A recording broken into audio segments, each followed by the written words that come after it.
Moni okondedwa omvera, tsiku linanso lomwe tikhale tikuonanso phunziro lina. Lero tabweretsa phunziro lina lomwe ndi nkhani yovuta kwambiri. Mutu wathu wa lero ndi kulapa pafupipafupi kuti tikhululukidwe machimo. Kodi kulapa ndi chani? Kodi kulapa timalapa kangati? Phunziro la kulapa lili pa mtima pa chipembedzo china chilichonse tikamakamba za kupulumutsidwa kapena kukhululukidwa kwa munthu. Tiona mavesi angapo kuti tikazindikire za chinthu chimenechi. Ndiye ndikufuna tiwerenge tanthauzo limene likufotokoza kapena kuthandauza kuti kodi kulapa ndi kutani. Exodo 32 verse 11 kulekeza 12 ndi 14 akuti, koma Mose anapempha chifundo cha Mulungu wake ndipo anati, chonde Yehova, chifukwa chiyani mwakwiyira anthu awa amene munawatulutsa dziko la Aigupto ndi mphamvu yanu yayikulu ndi dzanja lanu lamphamvu, kuti mukufuna Aigupto azidzanena kuti munali ndi cholinga choyipa chofuna kwaphera kumapiri kuno ndikuwawonongeratu pa dziko lapansi pamene munkawatulutsa kwa Aigupto kuja? Ayi, chonde mkwiyo wanu woyaka ngati motowu ubwezeni ndipo sinthani maganizo ofunira zoyipa anthu anu. Choncho Yehova analeka ndipo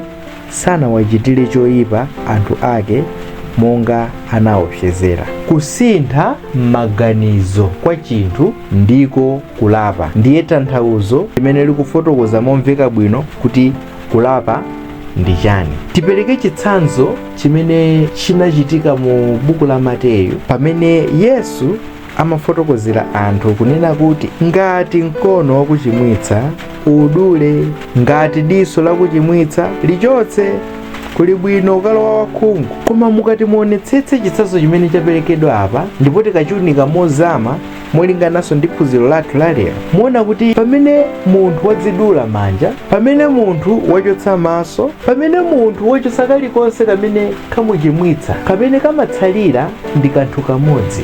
Chifukwa Yesu Khristu anafotokoza kuti mu mtima ndi momwe mumachokera zolingalira zoyipa zonse. Anthu ngati achimwa, sikuti achimwa chifukwa cha mkono kapena diso, koma chimene chachimwitsa ndi mtima, chifukwa mu mtima ndi mmene mumachoka malingaliro onse oyipa. Ndiye kusintha kwa chiganizo zokhudzana ndi tchimo ndiko kulapa. Ndipo ngati kunali kuti munthu azidula chiwalo chake chilichonse chimene chamchimwitsa, chimene anayenera kuchita ndi kungochotsa mtimawo. Koma munthu aliyense amatha kunena kuti ayi, ine nthochotsa chakuti, kapena ena ndithu taona atachotsa ziwalo zawo zimene zalakwitsa koma mtima saugunda.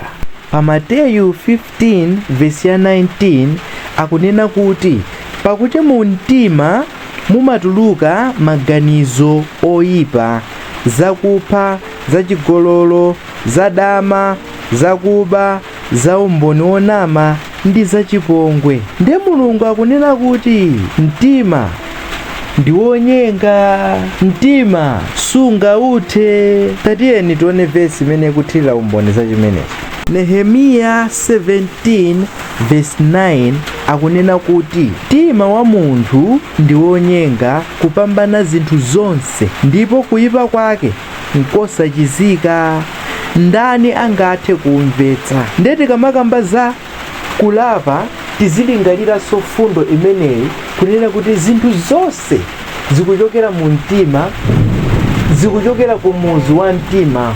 Koma chomvetsa chisoni ndichonena kuti muzu umenewu wazikika mu tchimo, zimene zipangitsa kuti aliyense obadwa ngati munthu akubadwa ndi vuto la tchimo. Nkana baibulo likunena kuti pakuti onse anachimwa naperewera pa ulemerero wa Mulungu, ndipo palibe mmodzi wabwino, inde ngakhale mmodzi. Ndiye pamene munthu akulapa nkumanena kuti sadzachitanso tchimo, akuyenera alingalire za chinthu chimenechi, chifukwa ngati akumuwuza Mulungu kunena kuti iye sadzachitanso tchimo, akumuseweretsa Mulungu, chifukwa anthu amalumbira pamaso pa Mulungu kumati ine sindidzapanganso chakuti, ine sindidzapanganso chakuti.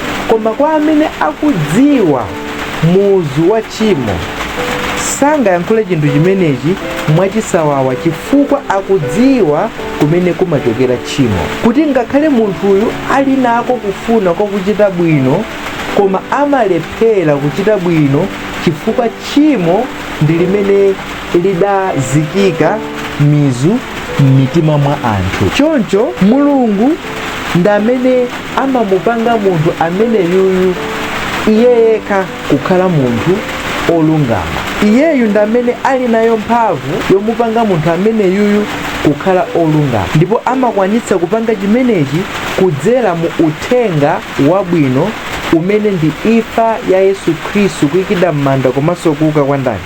Kwa Yesu Khristu. Kulapa koona naku munthu amasintha maganizo ake pokhudzana ndi tchimo lake, kusiya kuchitachita mwa yekha kuti ayesedwe olungama ndi mphamvu zake, nadalira pa Mulungu amene amayesa anthu osalungama, anthu osapembedza ngati opembedza, kapena kuti ngati olungama, chifukwa cha imfa ya mwana wake Yesu Khristu. Kutembenuka mtima sikutsimikiza kusadzachitanso chinthucho, ngakhale khumbo la kusadzachitanso chinthucho kumakhalapo, koma ndi kuvomereza chimene Mulungu akunena za tchimoli, kunena kuti inde ndi vuto lathu, ndipo aliyense ndi wochimwa, ndi woperewera, ndipo akuyenera chilango.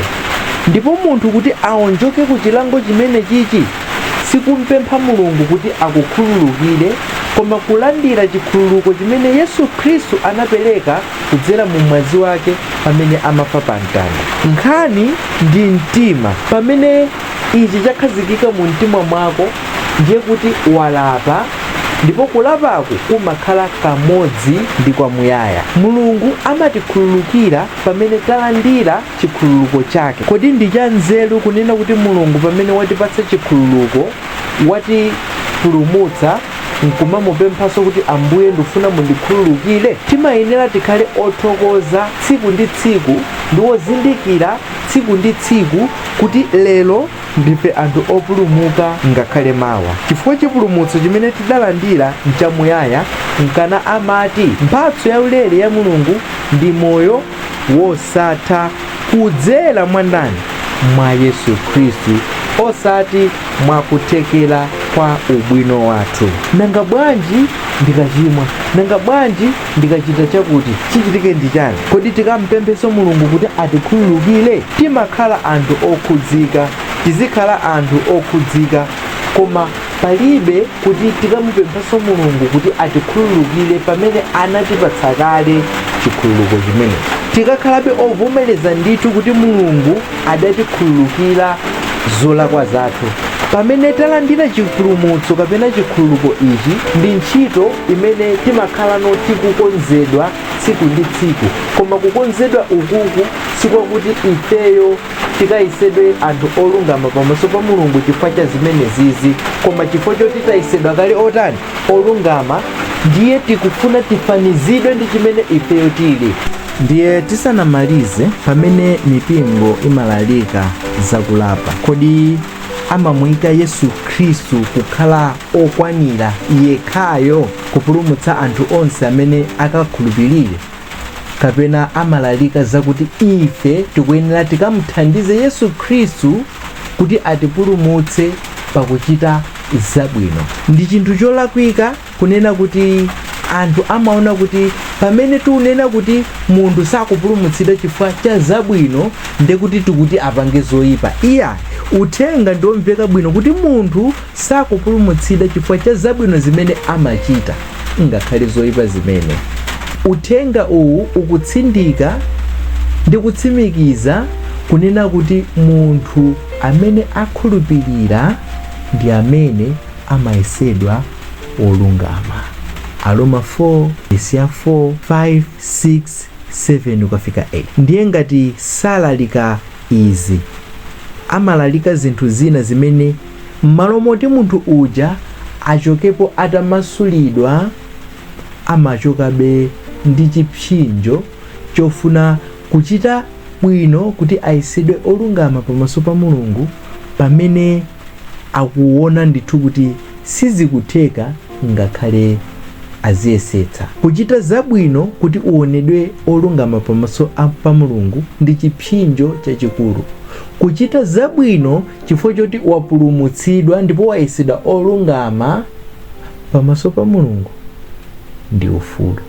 Ndiwerenga mavesi awiri kapena atatu amene akutithandiza kuunikira nkhaniyi mozama ndithu. Aroma 10 verse 1 kutsika Mose.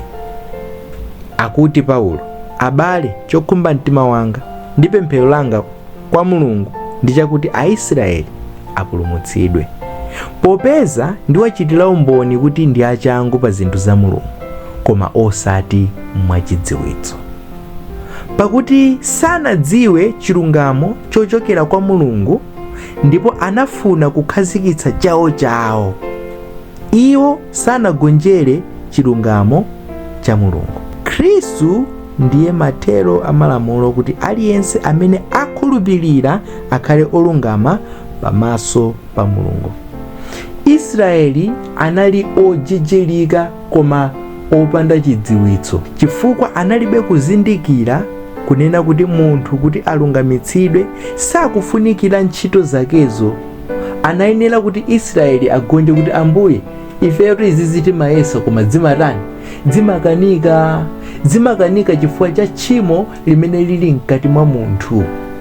Tchimo limeneli akatipanga chabwino, ilolo limabwera ndi kuti panga choyipa, ndipo umakwanitsa panga choyipa m'malo mwa chabwino. Inde ena athu nditsutsa pano kuti ife timakwanitsa panga zinthu zabwino, timakwanitsa panga izi ndi izi. Baibulo likunenanso kuti zabwino zanu zonse zili ngati zakudzala. Paulo akunenanso zimenezo. Isaiah akunenanso zimenezo. Ndiye kupanda chidziwitso cha chilungamo cha Mulungu kapena kulungamitsidwa ndi Mulungu kumene kumachoka mkukhulupirira, munthu amadziunjikira yekha zintchito kapena amadziunjikira ekha dongosolo loti aonedwe olungama pamaso pa Mulungu chifukwa cha ntchito zake. Kulapa sikumupempha Mulungu kuti Ambuye mundikhululukire, koma kuvomereza kuti Ambuye anakukhululukira koma kudzera mwa ndani? Mwa Yesu Khristu. Tiyeni timalize ndi Afilipi chapter 3.